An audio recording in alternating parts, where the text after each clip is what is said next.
वो दुनिया जो 1400 साल पहले जुल्म जबर से भरी थी औरतों के खिलाफ, और तब हुई नबी की आमद। और अगर 1400 साल पहले की तालीमात को समझें और आप उन्हें आज के जमाने में माने तो उनके लिए गए फैसले इनकलाबी थे। वो दौर जहां औरतों को बेचा जाता था, उन्होंने क्या किया? उन्होंने औरतों के तबके को मजबूत बनाया। अगर आज इस्लाम हमारे दरमियान है, बल्कि कहें कि जिंदा है, तो इसकी वजह है 3 अजीम खवातीन। इस्लाम जो आज बचा है, जो आज पाया जाता है, ये 3 खवातीन की वजह से है।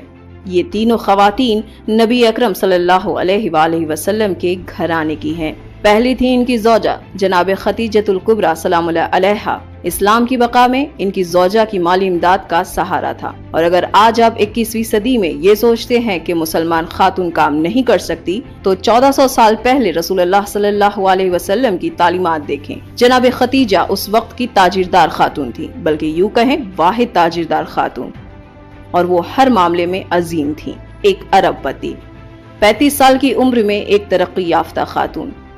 और इस बात से रसूलुल्लाह बखूबी वाकिफ थे उस वक्त भी जब उन्होंने इनसे निकाह किया। 25 साल उन्होंने एक ज़ौजा के साथ गुजारे, वो भी उस वक्त जब अरब के समाज में मर्दों को कमजोर माना जाता था, जब तक कि वो 2 शादियां न कर लें। उस वक्त 25 साल, जब तक कि 51 साल की न हुई, तब उनकी इस ज़ौजा की वफात हुई। इसके बाद उन्होंने दोबारा निकाह किया। ये थी एक खातून। दूसरी खातून थी इनकी बेटी जनाब फातिमा ज़हरा सलामुल्लाह अलैहा।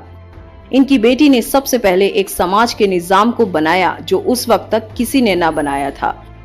हालांकि तारीख के लिहाज से ये सिस्टम ग्रीक में पाया जाता था, लेकिन बतौर अतिया के। लेकिन एक जदीद जमाने के लिए समाजी निजाम बनाया है एक खातून ने, और वो खातून थी शहर मदीना में जनाब फातिमा ज़हरा सलामुल्लाह अलैहा, जो कि पैगंबर अकरम की बेटी थी। इसके लिए तारीख में चलकर देखते हैं। उन्होंने कई बाग तैयार किए और बागबानी के इस काम से मदीने की औरतों के तबके को मजबूत बनाया।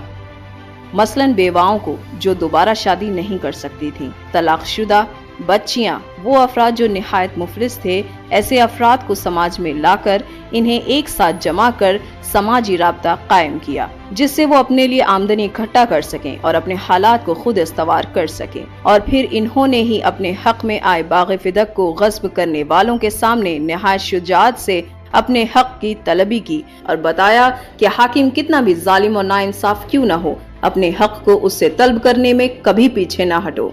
तीसरी खातून जनाब ज़ैनब सलामुल्लाह अलैहा।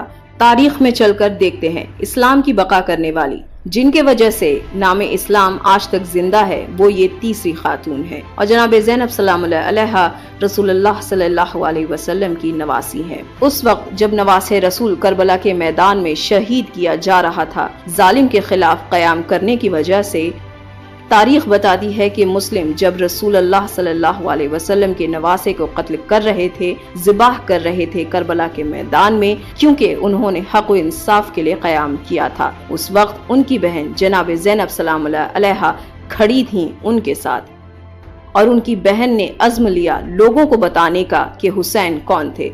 सबसे पहले इमाम हुसैन अलैहिस्सलाम की शहादत के मकसद को लोगों तक पहुंचाने और करबला की हकीकत को पहचानवाने के लिए अज़ादारों को इकट्ठा करने का काम जनाब ज़ैनब सलामुल्लाह अलैहा ने किया। आज अगर आप 1.5 बिलियन मुसलमान दुनिया में पाते हैं, तो ये इनकी वजह से है। और आपने सिर्फ सुना कि इराक में 20 मिलियन लोग इकट्ठा हुए ज़ियारत के लिए।